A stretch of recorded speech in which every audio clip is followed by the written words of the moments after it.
And we are live. All right, welcome everybody to the Contrarian Daily Podcast. We've got a special guest today that has been an unbelievable figure, a voice of reason throughout the past few years during the pandemic. Stephen Chavura, how are you today or this evening? Fantastic, and it's great to be on the program, guys. I love the work that you do. Thank you very much. I can say that's likewise as well, mate. Just talking before the podcast, I know you've got a massive fan over here, probably two of us, and that's the thing. So love everything you do. I've actually been getting a bit of shit around the office because I'm a bit of a fanboy. And they said that if we were in the prison yard together, I'd potentially be holding your pocket and walking around. If you've ever seen Prison Break. Okay, no problem. All right. Well, let's try not to wind up in prison together. Let's hope not. The way things are going, we might. Now, Stephen, we've been beating the horse about COVID for a long time and the pandemic, and obviously that's super important. But today I kind of wanted to get a little bit deeper. I wanted to get a little bit below surface level and understand maybe the fundamentals that have gotten us here. And I think that you've really aptly described it as an apathy that the Australian people have been showing towards the stripping of our freedoms. Yeah. So if you don't mind, I know it's a big ask, do you mind defining for me what Marxism is and what cultural Marxism is and how you think that that's infiltrated our culture? Yeah, well, Marxism is a philosophy named after Karl Marx, who was a 19th century German philosopher and economist. And essentially, Marxism asks us to believe that society and history are basically just a great struggle between oppressors and the oppressed, and that you're either a victim or you are an oppressor. And in the case of Marx, he thought the great oppressors were the rich and the great victims were the poor. And Marx believed that the whole purpose of history and what he wanted the working class to do was basically to completely overthrow all the institutions that were being used by the oppressive rich to keep the poor down. So to overthrow government, especially, overthrow the capitalist economic system, overthrow the church, overthrow all sorts of things and bring in a kind of equality utopia, or what we would call communism. Now, cultural Marxism is an adaptation of that Marxist idea.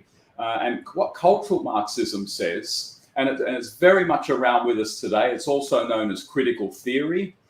So often when you're at university and you see the word critical, if you're in a sociology or in a humanities subject, it's very likely that that what you're studying, if it's got the word critical in it, will be coming from a cultural Marxist perspective. So that's the giveaway word, critical.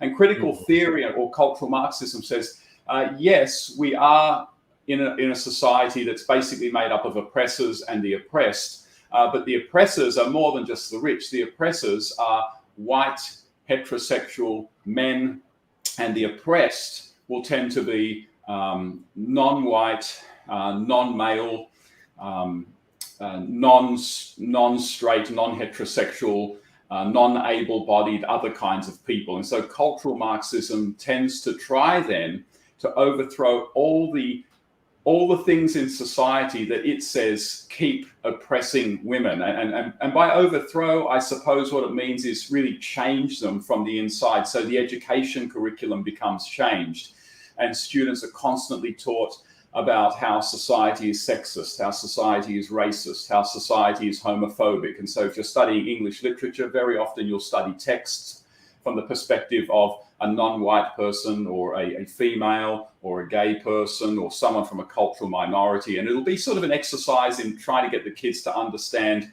what struggles are they up against. And it all kind of sounds really benign, but what it's all really trying to do is trying to get across this idea that modern society is incredibly oppressive and that we really need to change the way that we think, we need to change the way that we speak, we need to change what we learn, how we relate to people. It's kind of a continuation of Marx's revolutionary program, except instead of the workers violently rising up and overthrowing the government, basically what it requires is people going into schools and universities and changing the things that are taught. So citizens are created in the very image of the cultural Marxists or the critical theorists who are teaching all the lessons. It's really prominent in humanities departments in particular.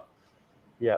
And I guess my own experience with this is that in 2020, I wrote an article, and this was in like the height of the BLM movement when all of the protests were happening. And the article that I wrote was highly critical of the BLM Incorporated organization. And obviously, when I shared it to my Facebook, I got quite a few of my friends and family giving me quite a bit of flack about it, should I say. And one of the encounters that I had that I remember specifically is that when I was at my gym, I ran into a friend who's very much to the left, spent a bit too much time in university. It's a very smart girl though, but vegan, loves her socialism, BLM, every Australia Day protest, all of the good things. So basically, what happened was she came up to me and she said, that thing that you talked about, that Marxism, and I said, Marxism. And she goes, yes, that one. She was like, well, it's not just on the left, it's also seen on the right. And as I listened to her, I kind of started to realize, and she was talking about Pinochet and Chile and Hitler, I kind of started to realize that she actually had no idea what Marxism was, but she was actually espousing all of the views of a Marxist, of like a foot soldier of the Marxists. So I guess my question is like, how did we get to this point where we have these students running around being these foot soldiers for these Marxist ideas and, being a part of this cultural revolution that's playing out before our eyes? Yeah, I like that. I think we are in a cultural revolution. But how did we get here?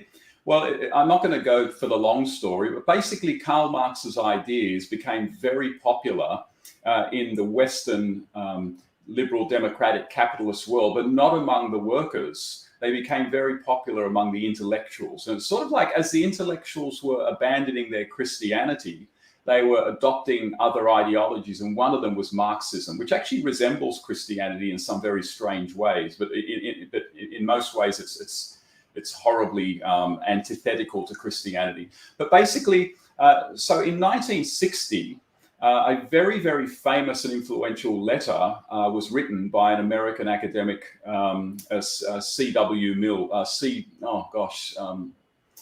Wright Mills.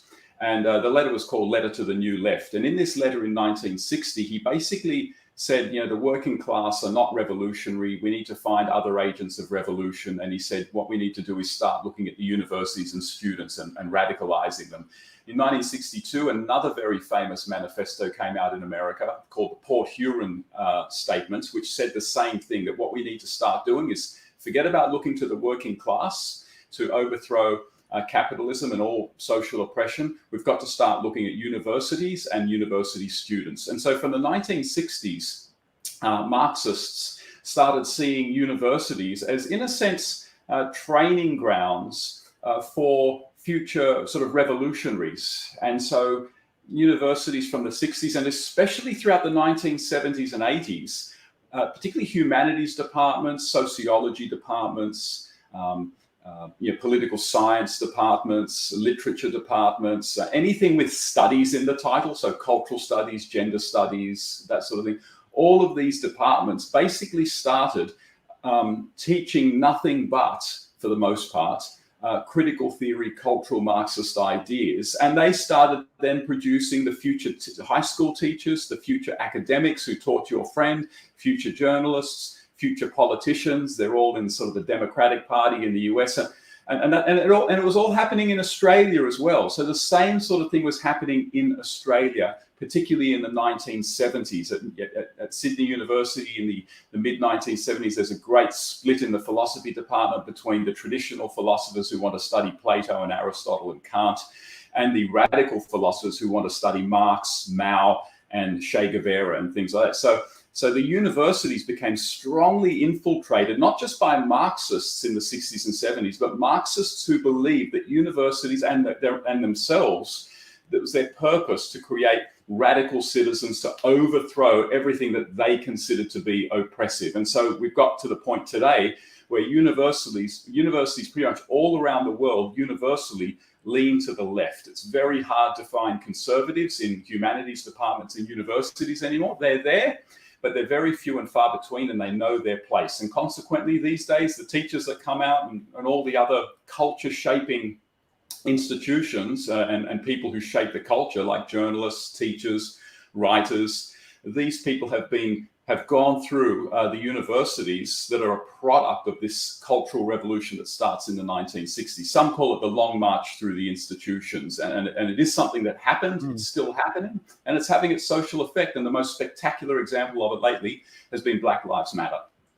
I was going to say that, is there like a correlation between that and the fact that Mao's Cultural Revolution, where he had his Red Guard and he had his student movements happening in, like, I think it was the late 40s, early 50s, early 60s. Am I mistaken by those dates?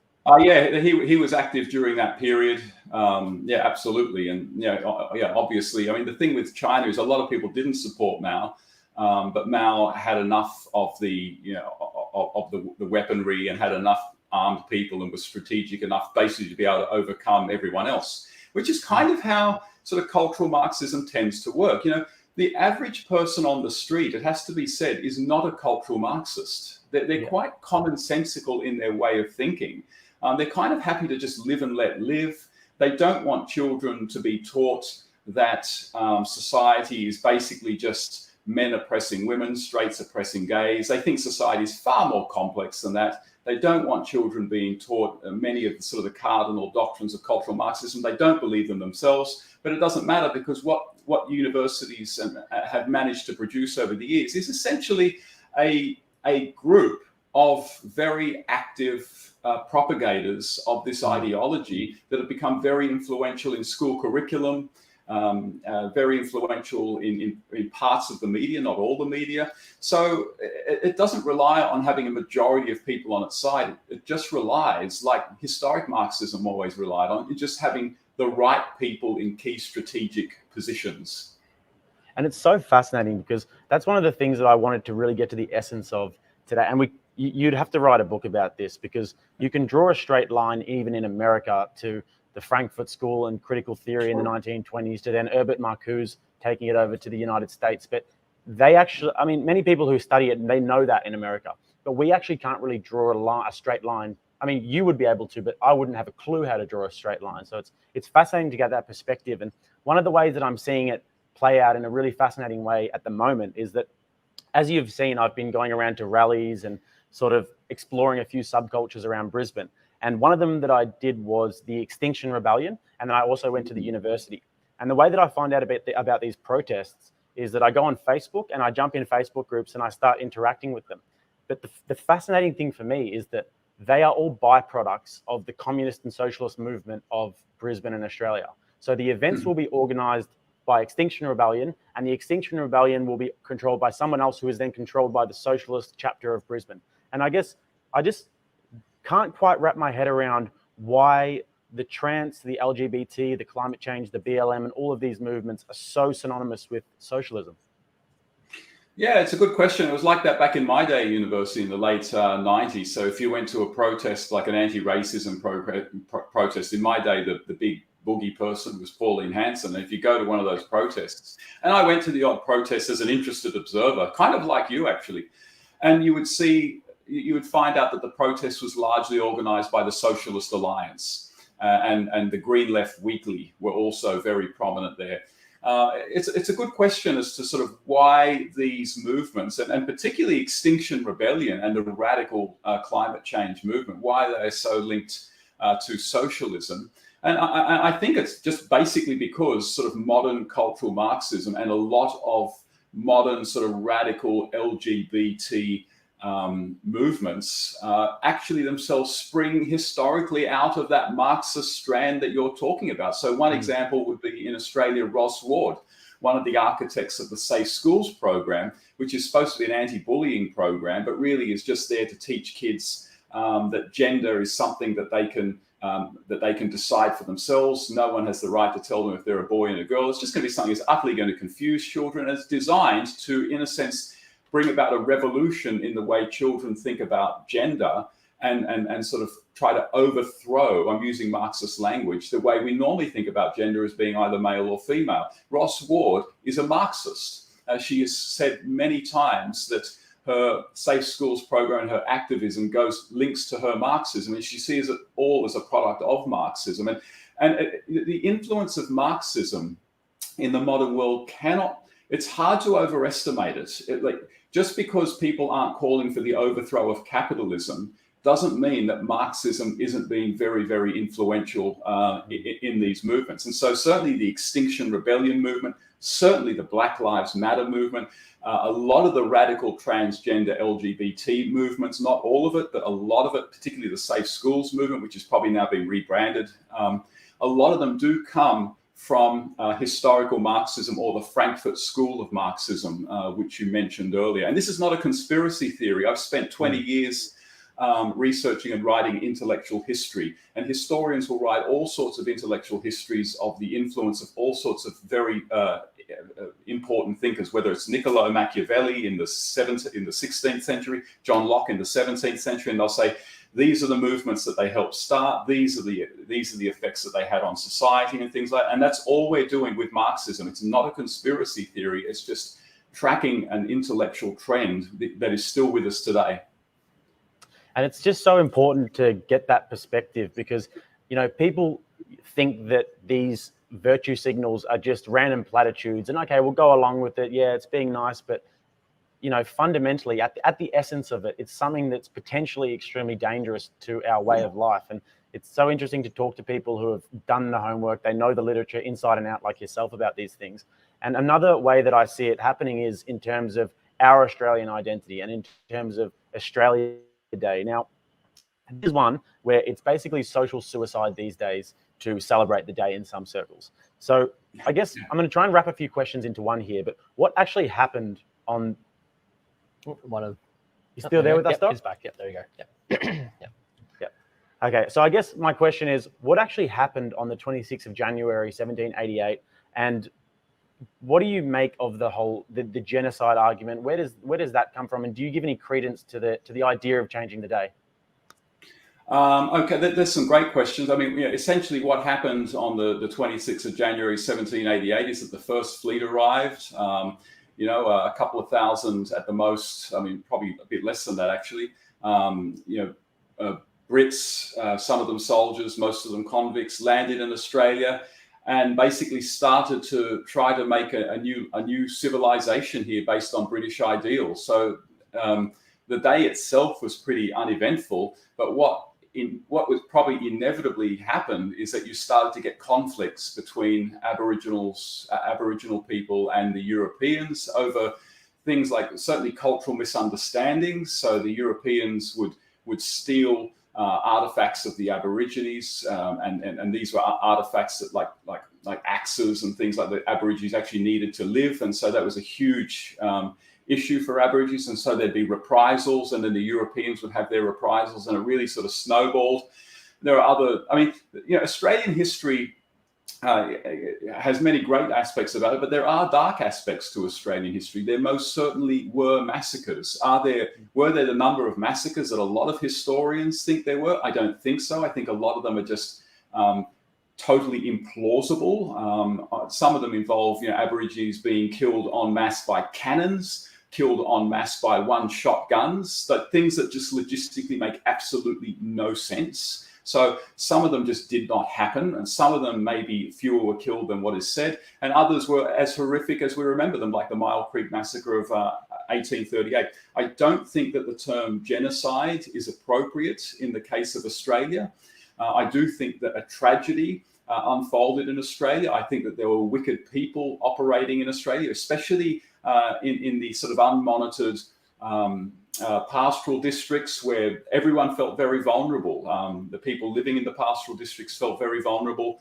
The Aborigines felt very vulnerable, and it was kind of just a sense of just survival, and that's what actually led to a lot of killings in that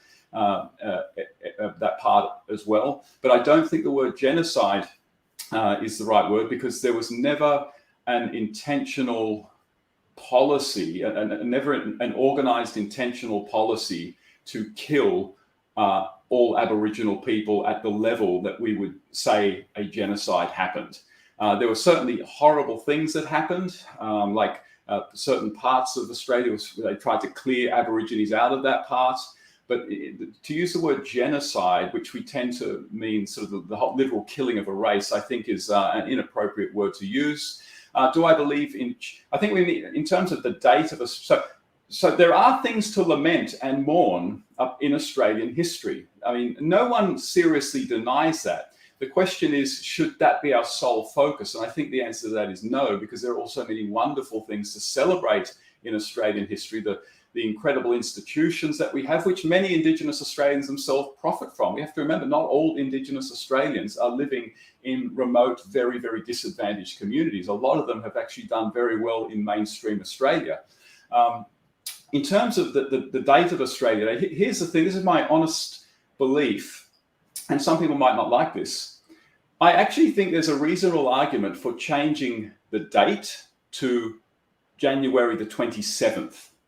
And we leave January the 26th as a vacant day to symbolize an acknowledgement, a moment of silence for the Aborigines who fell and the Aborigines who suffered throughout Australian history.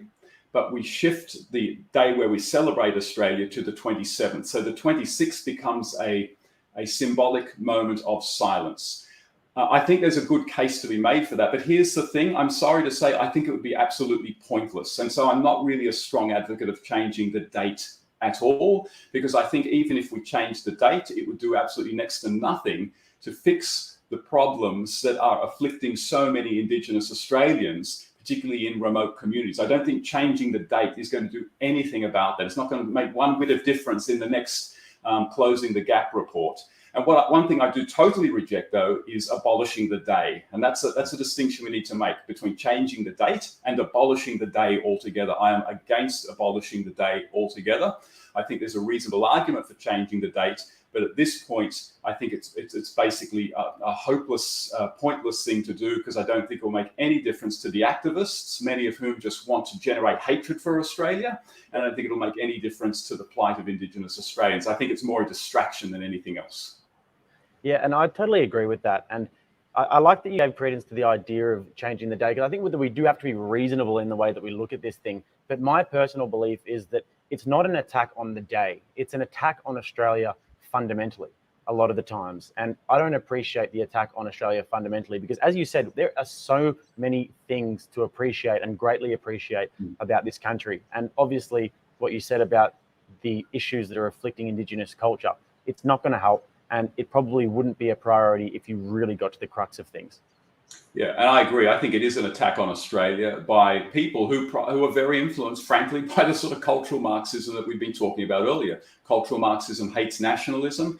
It basically hates what it calls whiteness. It sees Australia basically as a colonial project, and it just wants to generate as much hatred towards it as possible. I think as long as the movement to change the date is basically driven by those kinds of activists, there is just no point doing anything, because then they'll just move to the next thing that they hate about Australia, really just to generate cynicism about Australia. I completely agree with you. Right. So, Dr. Chavura, I'm about to butcher some Nietzsche, and I apologize in advance for what's about to happen, but I'm about to open another can of worms, which is the idea that the religion's being trampled on in our society, and that we're really moving away from God. And the way that I wanted to start this was to acknowledge the fact that Nietzsche actually prophesied in the 19th century that God is dead. And I want to read a quote really quickly. So I'm about to butcher some Nietzsche, and I hope that you're still on the line by the end of this. So Nietzsche said, God is dead, God remains dead, and we have killed him. How shall we comfort ourselves, the murders of all murderers? What was the holiest and mightiest of all the world has yet known has bled to death under our knives. Who will wipe the blood off us? What water is there for us to clean ourselves? What festivals of atonement, what sacred games shall we have to invent? Is not the greatness of this deed too great for us? Must we ourselves not become gods simply to appear worthy of it? Now, this is from the Gay Science, and he also mentions it in Thus Spoke Zarathustra, which I haven't read yet. I tried to read Good and Evil, but then I quickly realized that I was not ready. But he predicted this in the 19th century, and then what played out in the 20th century was a move away from God that ultimately meant real genocide in the most fundamental sense of the term. So how do you picture our relationship with God going in the next few years, considering that a lot of people would be moving back to it? I mean, I know I have personally. People have moved away from it, and now I see a trend where people are moving back to it. So how do you picture that relationship playing out with society? I think humans are incurably religious, and I don't mean incurably in any negative way. What I just mean is that we are religious creatures, homo religionis. We're many things, but one of the things that we need to do is to find some meaning in the universe greater than ourselves. And very often, I think humans need to worship something. As Bob Dylan once famously sang, "You've got to serve somebody." And some people. So I don't like to talk about the decline of religion. What I prefer to talk about maybe is the decline of Christianity, because I think that as Christianity starts really to decline, particularly in the 1960s, I don't think it's that people stop becoming religious or caring about God. They start focusing on different gods. So they start looking more towards New Age spirituality and other kinds of religions. They start adopting sort of secular ideologies as giving them the ground of meaning for their life, like Marxism, these days like Black Lives Matter. Even when you look at Black Lives Matter, there's a strand of African spirituality in it. So I certainly would talk about the decline of Christianity. And I think one of the really dangerous things that happens in the 20th century is that when people stop seeing their ultimate allegiance as being God, they start placing it elsewhere. So some people will place it in themselves, and they will become the ultimate moral arbiter of everything. And we call those kinds of people psychopaths. They will just do whatever they want because that's what they want to do. But more likely, what we will tend to do is we will place it in governments. And that is something that happened throughout the 20th century, where we get rid of God. And what do we have in place of that? Well, we have governments and legal regimes. So if the law says X is right, then X is right. If the government says jump, we say how high. So God, has historically been something that always sort of limited what states said they could do to us. Because God's laws are above any state.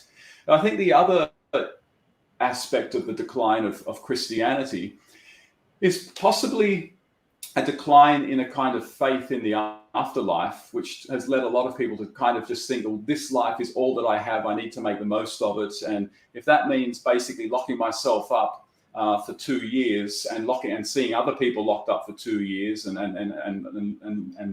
advocating mandatory vaccinations, even the people who don't want them. If that keeps me safe from COVID, because this is the only life I have, then I'm going to do that. So I think actually the decline of religion, funnily enough, has probably fed into a lot of what I would call the COVID mania. People being so afraid of death that they will do almost anything to themselves and to other people to stay alive.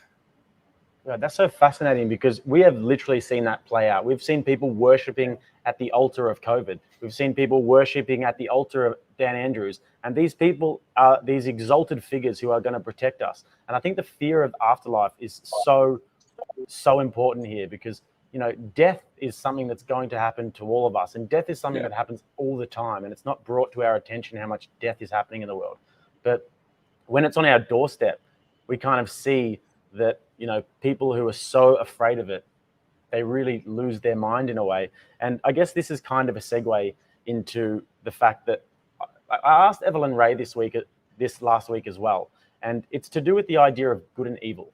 And I guess the reason why I've sort of moved back to exploring my faith more over the past year is because I've seen that there is manifestly evil in the world. And I guess you could say through big pharma companies as an example, and the way that that the corruption has happened. And I'm referring to Bobby Kennedy's book, The Real Dr. Anthony Fauci, and some of the things that I'm reading there. It's just absolutely reprehensible and abhorrent.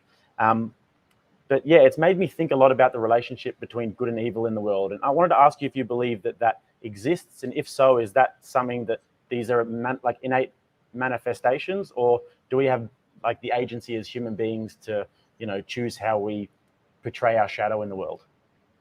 Yeah, I absolutely believe that good and evil are objective phenomena that exist. I think probably evil might just be the absence of goodness, but I absolutely believe that good and evil exist, and we recognize it very strongly, particularly when we see acts of cruelty.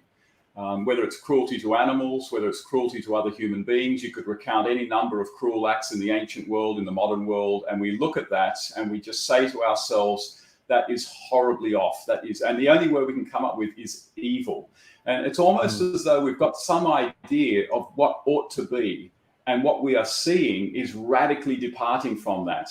And the problem is that evil, as soon as someone says that the Holocaust shouldn't have happened, or we wouldn't want another Holocaust, and you say to them, well, why not? And they look at you and they say, are you kidding? Because it's evil. At that moment, they are appealing to the existence of something that is not a physical scientific entity. Evil is not something that scientists discover or look at through a test tube or look at through a telescope. It exists, but it is of a metaphysical nature. As with goodness, goodness exists, but it's not a scientific entity. It's something different. It's of a metaphysical nature. Then you have to ask yourself, well, if good and evil exist, does that make atheism more likely to be true or less likely to be true? And I would actually say if good and evil exists, that makes atheism almost impossible to believe. Because if there is no God, if there is no great embodiment of goodness, some would say if there is no great lawgiver, then how could good and evil actually exist in the first place? So I think that when an atheist says, how could you believe in a God when there's so much evil in the world?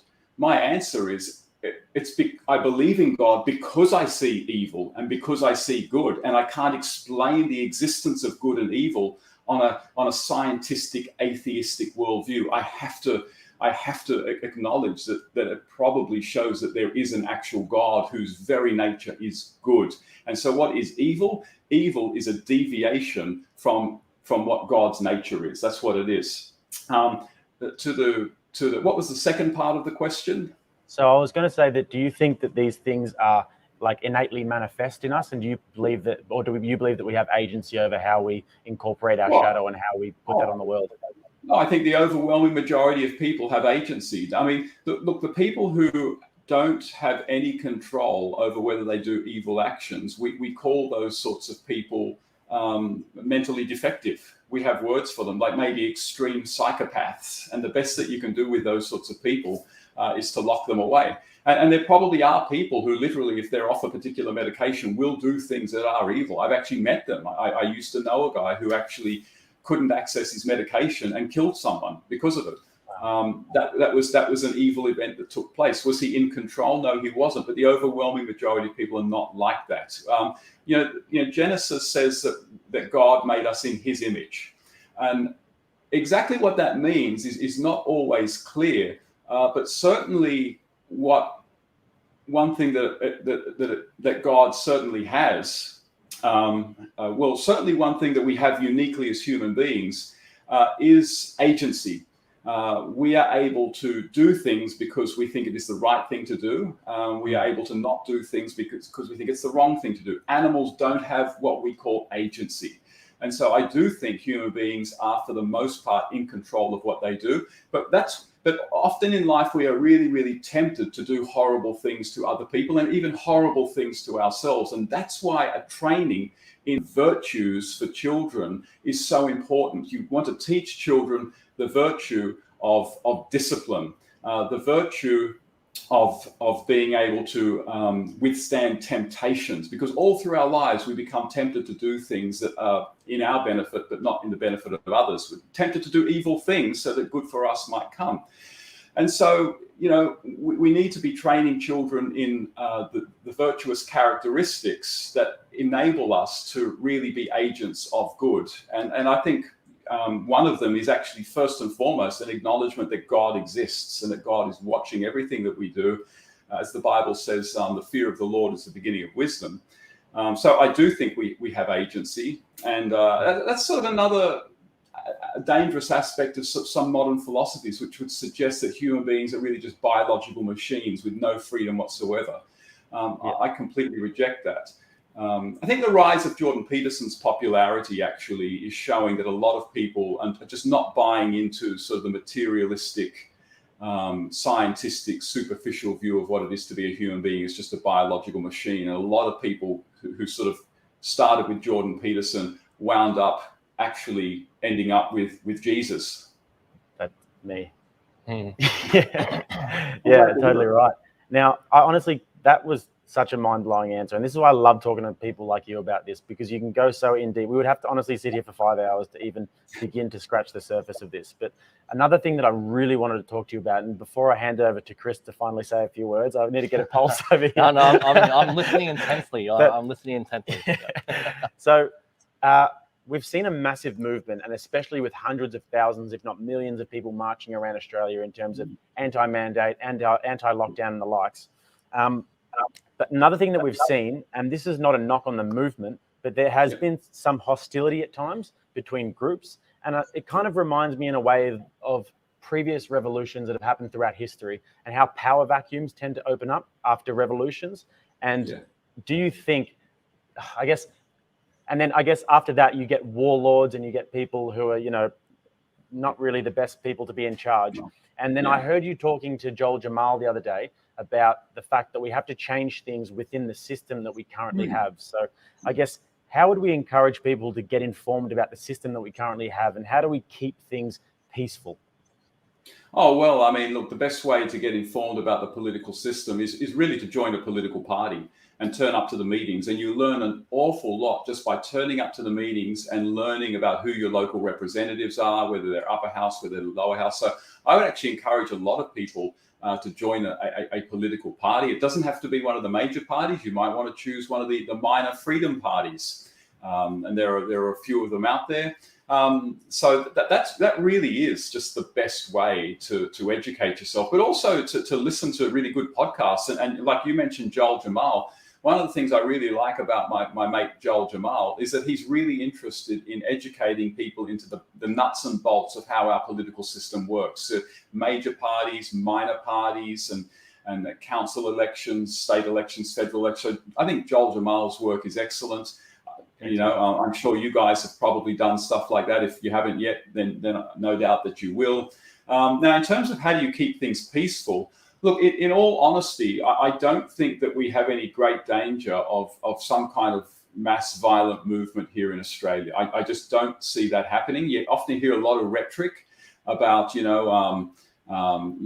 stringing these traitors up and that sort of thing, but really, we just don't have the social conditions that are going to lead to some sort of particularly violent movement. And basically all the rallies that we've had all around the country, and there have, at the end of the day, probably been millions all up over the last 2 years who've attended them. None of them have been really violent. In fact, a lot of the violence, I'm very, very sorry to say, looks to a large extent to have been perpetrated by the police, and I like the police. I respect the police. I was brought up in a generation where we were taught that cops are tops, and I think that most police are great. But I think I don't see any. I don't really have any fear for any kind of great violent movement. I think if it was going to happen, it would have happened by now, with so many people being forced to take the jab, or many people losing their jobs and passport. I think if it was going to happen, it would have happened by now. I do think that we need to work within the system, because it's the only option right now. Again, the people talk about we're going to have a revolution and we need to overthrow it all. That's all just bravado. They are not going to do it. There are not nearly enough Australians to be able to be on board to do that. I'm sorry to say that most of the people who I hear talk that way, I don't think they'd really be able to lead such a movement. I don't think that they would be able to run a country. And revolutions historically almost always fail.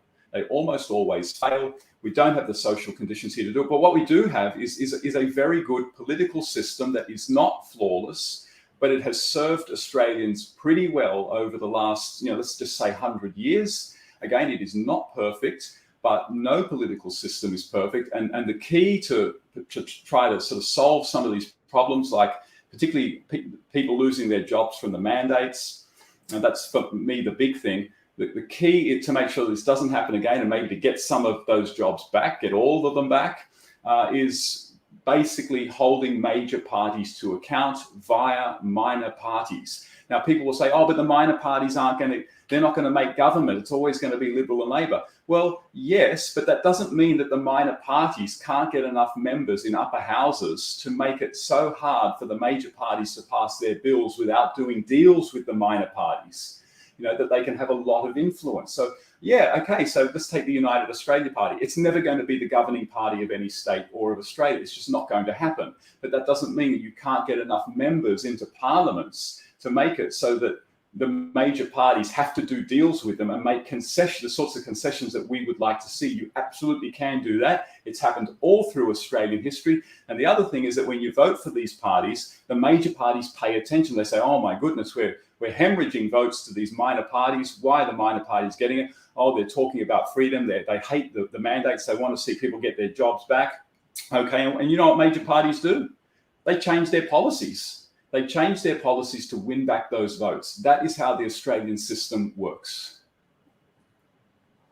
That makes total sense. Like, from my I'm really interested in seeing where things are going, and I'd love to get your thoughts on where you see things moving. And then what can people do as individuals on a day-to-day basis? Is there any resources they can go look at, or books or videos you'd recommend that people start looking into? Because again, like, it's really interesting finding out.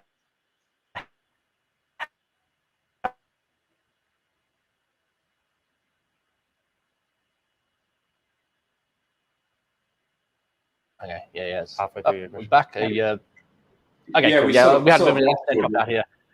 Yeah, we did. So yeah, I'd love to hear your thoughts on where you see things moving in the future. Like, are you overall like optimistic, pessimistic, and those sorts of things? Because I think a lot of it, like you said with the rise of Jordan Peterson, is it's a lack of responsibility or personal responsibility. And I think I've been reading the book The Rational Bible by Dennis Prager, and he was talking about the fact that with religion, a big part of it is remembering. And remember the past, you take gratitude and all those things, and also it's a lot about responsibility. And so where do you see things moving, with people obviously moving away from responsibility, or in the universities at least, and what can people do on a day-to-day basis? Yeah, that's a big question. Let me talk about the universities very quickly. What I see happening with the universities is, over time, humanities departments getting smaller and smaller because they're getting less and less funding and less people who want to do them.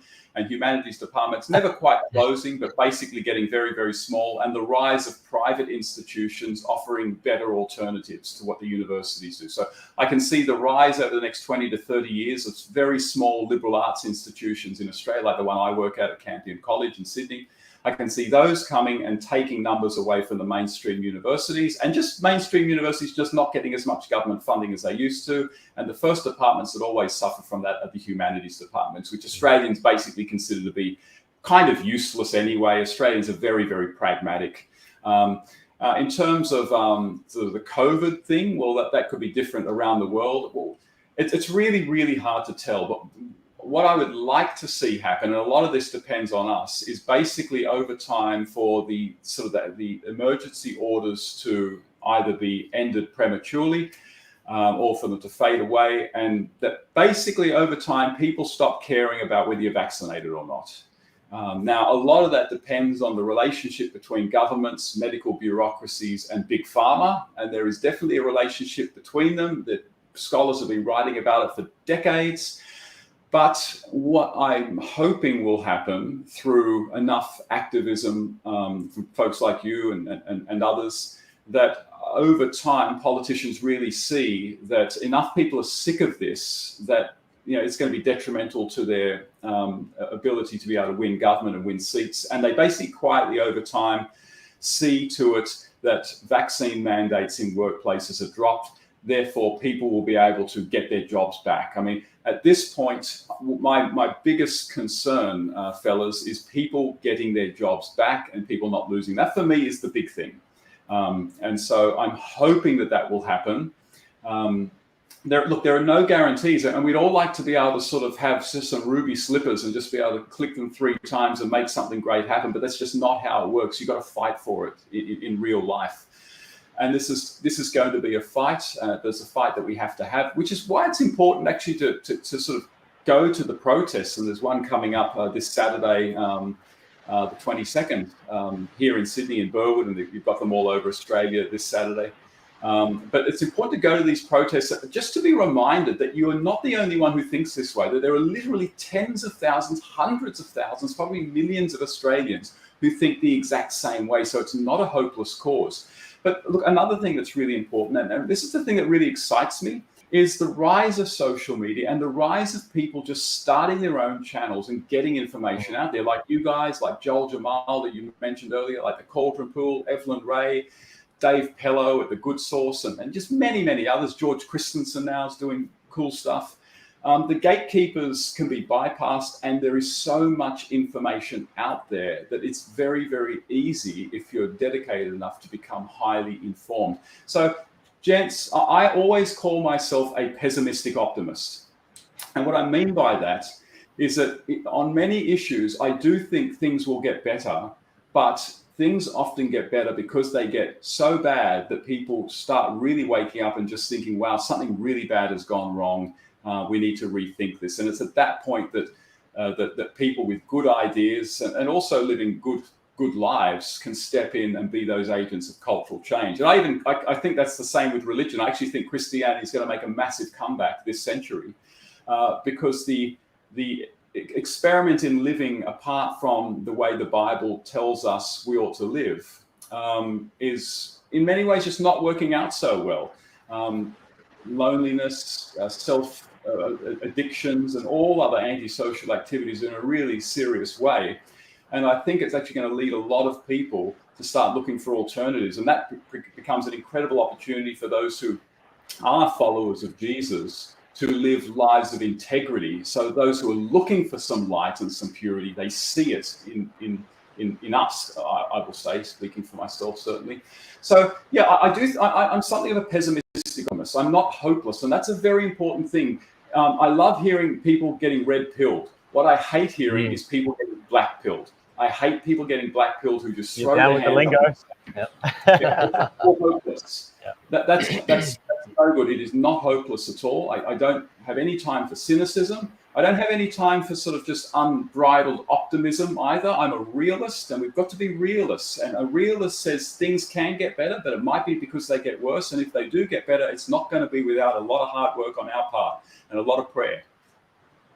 So just quickly on that, to follow up as well, what are some things for people who are starting to come back to their faith? Like, is there any like books, resources, or anything you can sort of recommend for people who, maybe if they haven't been, into Christianity and those sorts of things, what can people start to look at to start moving that path back towards there? Yeah, well, look,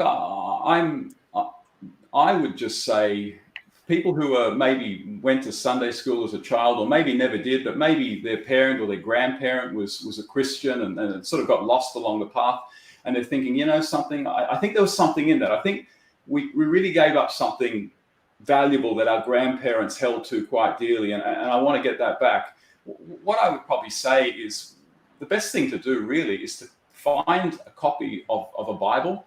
You might have one in your house. You can get them for free on the internet, and literally just start slowly reading through the New Testament. Just start reading about who Jesus was. That would be the best advice I could offer.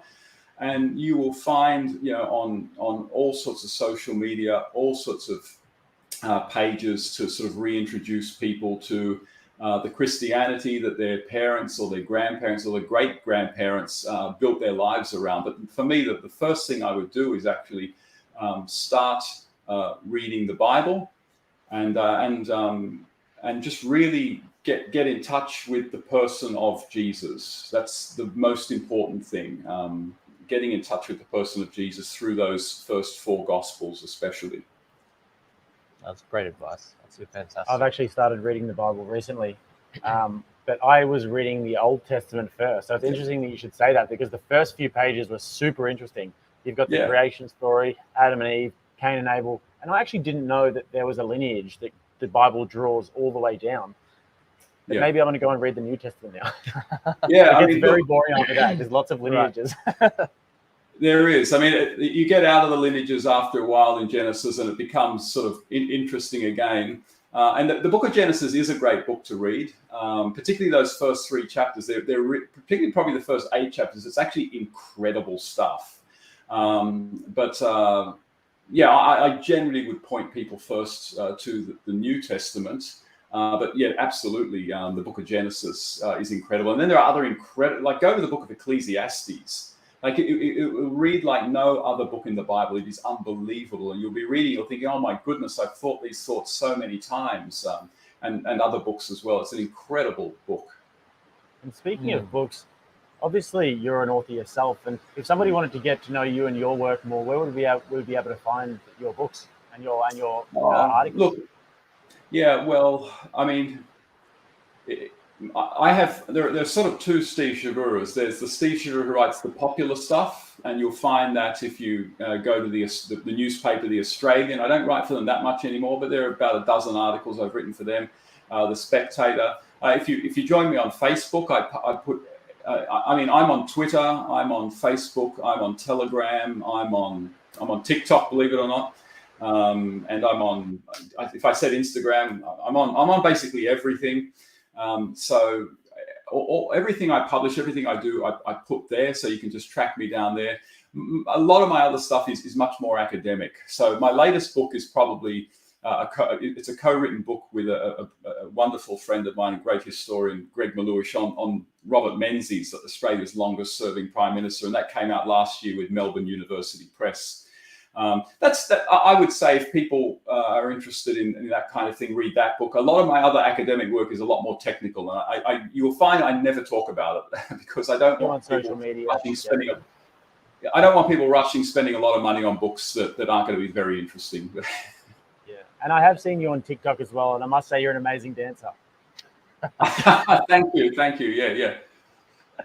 All right. Well, that probably wraps it up. I mean, we've put so many things in there. Been treated to it as well. Thank you so much for joining us. It's such an honor, and I've been honestly so excited about this. The boys will tell you how excited I was about it. But yeah, once again, thank you so much, guys. If you're watching this, please subscribe to the channel. So that sounded desperate. Subscribe to the channel, follow us on Instagram, follow Stephen on all of his different social media platforms. And from the Contrarian Daily, guys, get informed, get involved. See you next time. Thank you, Steve. Thanks a lot, guys. Thanks. Bye. Thanks so much. With that, and